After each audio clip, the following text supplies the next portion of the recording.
ప్రపంచంలో గత వారం నుండి ఒక విషయం మంటలా మండిపోతుంది. అది అమెరికా మరియు ఇరాన్ మధ్య శత్రుత్వం. ఇది ఒక్క రోజులో మొదలైన గొడవ కాదు. ఇది 40-50 సంవత్సరాల చరిత్ర కలిగిన సమస్య. ఎందుకు అమెరికా ఇరాన్ను నమ్మదు? ఎందుకు ఇరాన్ అమెరికాను శత్రువుగా చూస్తుంది? ఇజ్రాయెల్ ఎందుకు ఈ గొడవలోకి వస్తుంది? నిజంగా యుద్ధం జరిగితే ఏమవుతుంది?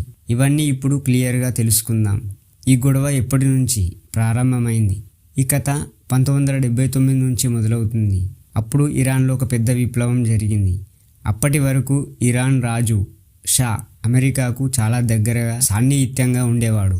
అమెరికాకు దగ్గరగా ఉండడం ఇష్టం లేదు ఇరాన్ ప్రజలకు. ప్రజలు అతన్ని విమర్శించి కొత్త ప్రభుత్వం ఏర్పాటు చేశారు. అప్పటి నుండి అమెరికాకు ఇరాన్కు శత్రుత్వం ఏర్పడింది. ఇరాన్ కొత్త ప్రభుత్వం అమెరికాను శత్రువుగా ప్రకటించింది. అక్కడి నుంచి రెండు దేశాల మధ్య నమ్మకం పూర్తిగా పాడైంది. అణు ఆయుధాల సమస్య. అమెరికా ప్రధాన ఆరోపణ ఏంటంటే ఇరాన్ రహస్యంగా అణుబాంబు తయారు చేస్తుందని బహిరంగంగా చెప్పింది. ఇరాన్ చెప్పేది ఏంటంటే మేము అణు విద్యుత్ కోసం మాత్రమే పనిచేస్తున్నాం. ఇక్కడ సమస్య ఏమిటంటే అణు టెక్నాలజీ ఒకసారి అభివృద్ధి అయితే అది విద్యుత్ కోసం వాడవచ్చు, బాంబుల కోసం కూడా వాడవచ్చు. అమెరికా మరియు పశ్చిమ దేశాలు ఇరాన్పై భారీ ఆర్థిక భారాన్ని మోపాయి.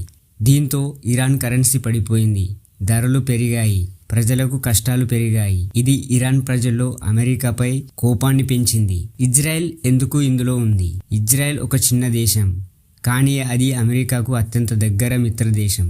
ఇరాన్ మాత్రం ఇజ్రాయెల్ను అంగీకరించదు. కొన్నిసార్లు ఇరాన్ నాయకులు గతంలో ఇజ్రాయెల్ ఉండకూడదు అని కూడా చెప్పారు. అందుకే ఇరాన్ దగ్గర అణుబాంబు ఉంటే ఇజ్రాయెల్కే ఉంటుందని అమెరికా భావిస్తుంది. ఇరాన్ అణు ప్రోగ్రాంను ఆపాలని ఒత్తిడి పెడుతుంది. ఖమేనీ విషయం ఏమిటి? Iran supreme leader Ayatollah Ali Khamenei దేశంలో అత్యంత శక్తివంతమైన వ్యక్తి. అతను సైన్యం, విదేశాంగ విధానం, అణు నిర్ణయాలపై ప్రభావం చూపుతాడు. ప్రస్తుతం ఖమేనీ మరణించారని అధికారిక సమాచారం లేదు. అమెరికా అతన్ని చంపిందని నిర్ధారిత ఆధారాలు లేవు. కానీ సోషల్ మీడియాలో మాత్రం బాగా వైరల్ అవుతున్న విషయం ఏమిటంటే ఆయన చనిపోయాడని న్యూస్ ఛానల్స్ బాగా స్ప్రెడ్ చేస్తున్నాయి. చాలాసార్లు మనం నిర్ధారణ లేనివి చెప్పకూడదు. యుద్ధం జరిగితే ఏమవుతుంది? పెట్రోల్ ధరలు ఆకాశాన్ని అంటుతాయి. గల్ఫ్ దేశాల్లో ఉన్న భారతీయులకు ఇబ్బంది కలుగుతుంది. ప్రపంచ మార్కెట్లు కూలిపోవచ్చు.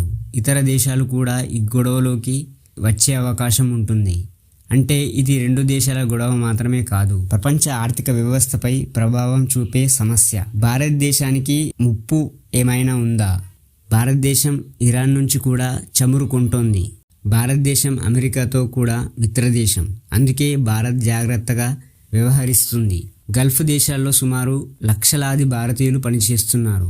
యుద్ధం పెరిగితే వాళ్లకు భద్రత, పెట్రోల్ ధరలు, ఆర్థిక వ్యవస్థ అన్నీ ప్రభావితం అవుతాయి. పరిష్కారం ఏమిటి? యుద్ధం వల్ల ఎవరికి లాభం లేదు.